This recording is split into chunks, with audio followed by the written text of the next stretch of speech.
जेव्हा शिक्षकच परीक्षेला घाबरतात तेव्हा तुम्हाला कदाचित हे ऐकायला विचित्र वाटेल, पण तसं झालंय खरं. कारण आज शिक्षकांनी बंद पुकारलाय. बंद कशासाठी आहे तर टीईटी परीक्षेला या शिक्षकांचा विरोध आहे.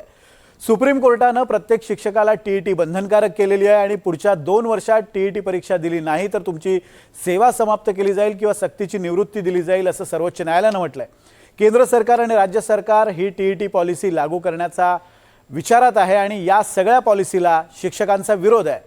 शिक्षक त्यामुळे आज रस्त्यावर उतरले होते. पण टीईटीला शिक्षकांचा विरोध काय? कारण 150 मार्कांची परीक्षा आहे. तुम्ही जो विषय शिकवता 1ली ते 8वीला त्याच विषयाची परीक्षा आहे आणि त्यासाठी 2.5 तासांचा वेळ आहे. असं असताना शिक्षक या परीक्षेला का घाबरतायत आपण पाहूयात.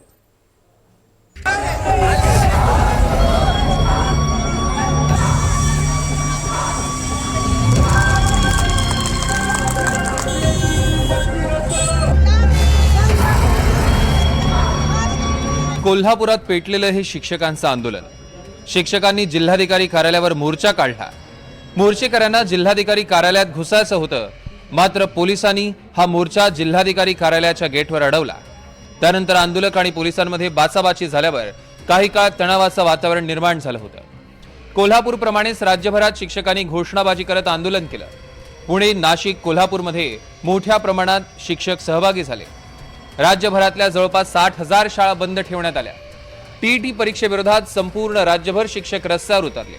टीईटी सक्ती आणि 15 मार्च 2024च्या संच मान्यतेच्या JRच्या विरोधात राज्यातील शिक्षकांनी हे शाळा बंद आंदोलन केलं.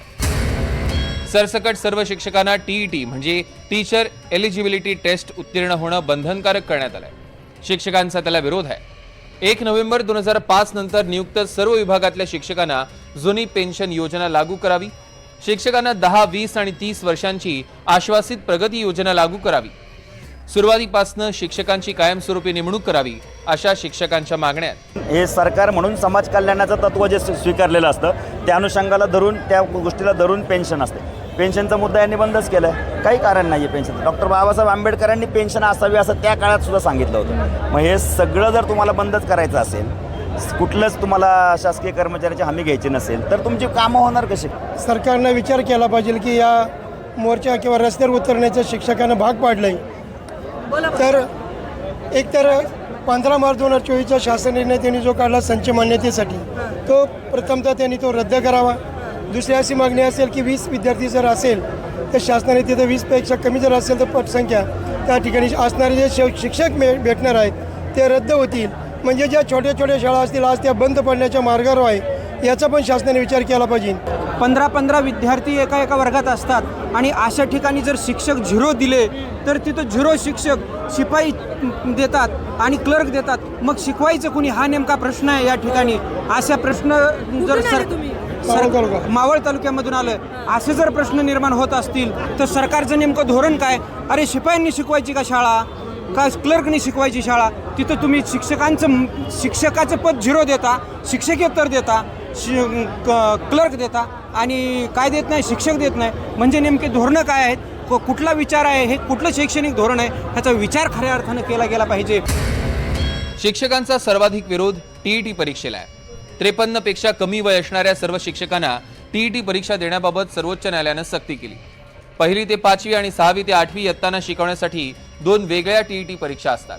या परीक्षेत उत्तीर्ण झाल्यावरच सरकारी आणि काही खासगी शाळांमध्ये शिक्षक म्हणून नियुक्ती केली जाते. शिक्षणाच्या गुणवत्तेत सुधारणा करणं हा या टीईटी परीक्षेमागचा उद्देश आहे. मुलांचा विकास, भाषा विकास, अध्यापनशास्त्र, गणित, सामाजिक विज्ञान, पर्यावरण विज्ञानावर आधारित अभ्यासक्रम या टीईटी परीक्षेत असतो. जे शिक्षक शाळाबंद आंदोलनात सहभागी झाले त्यांचा 1 दिवसाचा पगार कापण्यात येणार आहे. शिक्षक त्यांच्या मागण्यांवर ठाम आहेत. नागपूरमध्ये शिक्षण राज्यमंत्री पंकज भोयर आणि शिक्षक संघटनांची बैठक झाली. मात्र या बैठकीत तोडगा निघाला नाही. पुढच्या काही दिवसात शिक्षकांच्या मागण्यांवर तोडगा निघाला नाही तर हिवाळी अधिवेशनादरम्यान 10 डिसेंबरला धरणं आंदोलन करण्याचा इशारा देण्यात आला. Bureau report, NDTV Marathi, Mumbai.